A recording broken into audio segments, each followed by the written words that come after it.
Hello and welcome back to my video. So today's video is going to be about the Japalura 130 with the HGLRC F428 stack and also the Runcam Split version 1. I'm going to show this before I show the build videos because there's a few things I didn't cover in the build videos, and I did things a little bit differently than you'll see in the build video. The one major thing is I put the battery on the top. And the reason I did that is because the battery strap on the bottom tends to be a little too close to the Runcam Split main board here.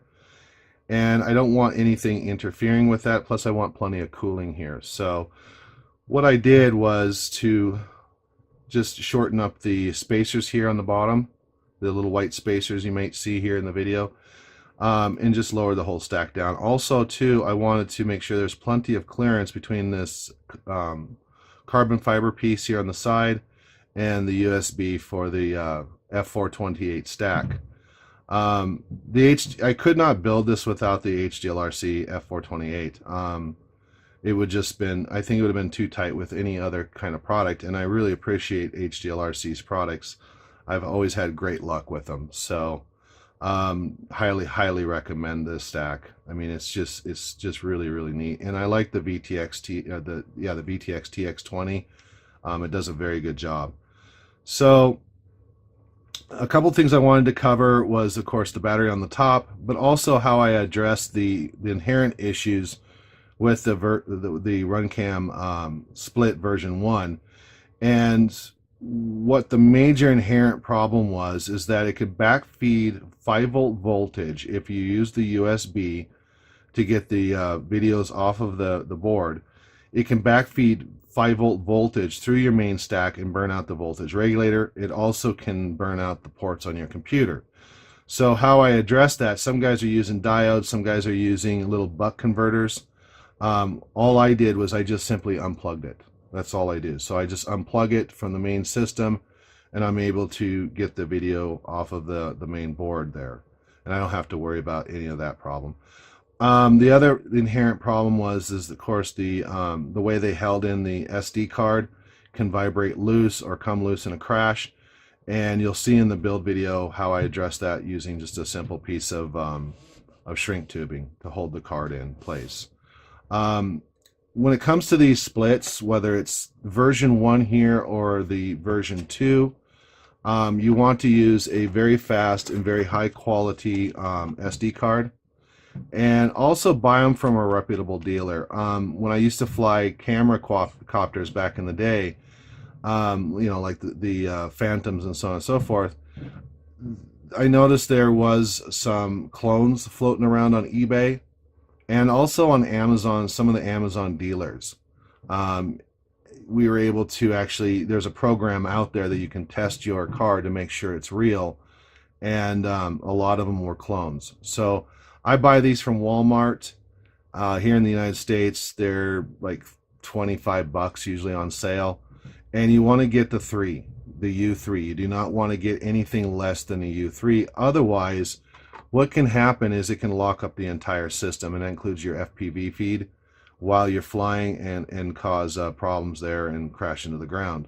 So it's definitely worth buying a high-end card. How this thing flies, I'll just tell you right now how it flies. It's heavy. It's a Japalura, and Japaluras are heavy. You know, it's just a heavy frame. If I was to rebuild this, or do it again, I should say, I would build it as a 4-inch quad with 1407 motors and a 4S pack. I will say that even though it flies heavy, I'm still getting 4.5 minute flight times using an 850 3S and 1306 motors. With the 1306 Emax motors and the F428, I will be able to fly 4S on this, and I probably will do so just for that extra punch out. However, it does fly nice. I mean, it's not, that's not the problem. It flies heavy. It doesn't get much hang time.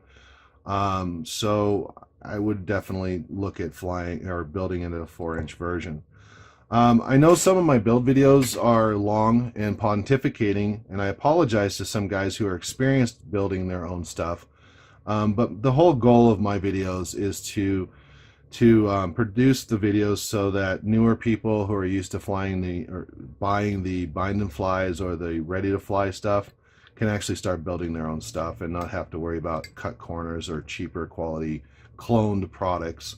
They can actually go down and buy the individual components and build their own copter, which they're going to have to learn how to do anyway, because wrecks happen, crashes happen, things happen, and you're going to have to know how to fix your quadcopters. So you might as well just go ahead and build them.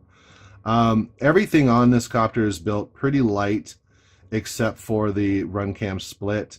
The Runcam split come in around 24 grams.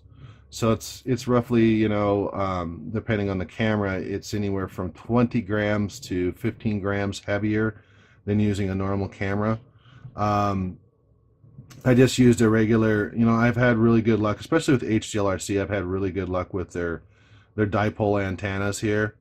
I don't, you know, I don't really see much of an advantage when I use a Pagoda or whatever, especially in the small parks that I fly in. The receiver I'm using is the R-XSR by FR Sky, so that's, you know, that's nice and light. And I also soft mounted the motors too. That's another thing too you want to do if you're running a split, is try to isolate as much vibration from the props and the motors as much as possible. Some of that is just, you know, like I said, soft mounting the motors, using, you know, good balanced props, but also the tune. And I'm going to show in the flight video the tune that I had it started out with, and you'll notice a massive amount of vibrations, massive amount of jello, and then the final tune. And I'll also share those settings with you as well. So that's it, guys. I just wanted to point that out, that in the build video you'll see that I'm building it for the strap on the bottom and the battery on the bottom. But when it was all said and done, I wanted the battery on the top and the strap on the top. So I'm not going to be putting a GoPro up here anyway because I have a split, so why not? So there you go, guys. I hope you enjoy the build videos coming up and the flight videos coming up. And if you like my videos, please subscribe. It really helps with manufacturers to kind of get discounts on some of these parts. I'm building all of this mostly with my own money. And, you know, I don't make any money on these YouTube videos anyway. So please subscribe. It really helps me out. If you like my videos, please give me a thumbs up. I also have a written version. I always back my videos up with a written version on RC groups, and I leave the link down below so you can read it at work or whatever you're doing. Thank you very much for watching. Stay tuned.